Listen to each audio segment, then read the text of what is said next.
In Bluffton, dozens of people came out to celebrate and honor the life of Dr. Martin Luther King Jr., his words and also his legacy. News 3's Andrew Davis is in our Low Country newsroom tonight with how the youngest generation took center stage at today's event.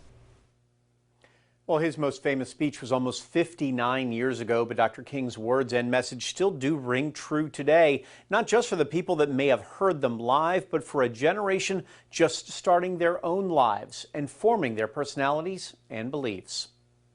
Thousands came to hear Dr. Martin Luther King Jr. speak at the March on Washington in 1963, that crowd hanging on every word from the civil rights leader. Where they will not be judged by the color of their skin, but by the content of their character. In Bluffton, the crowd was smaller and the message delivered a little bit differently.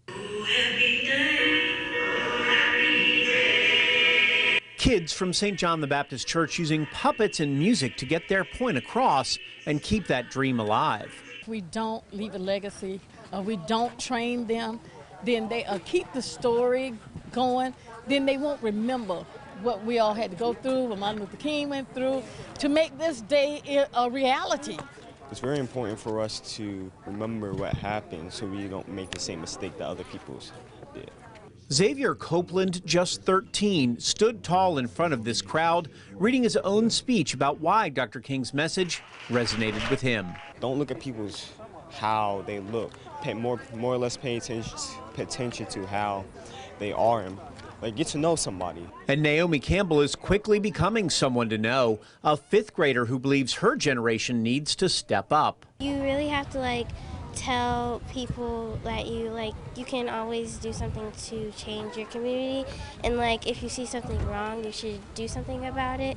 The program then went to the streets, kids of all ages marching proudly, smiling and representing a generation that is starting to understand why Dr. King's legacy was important then and their work is important now.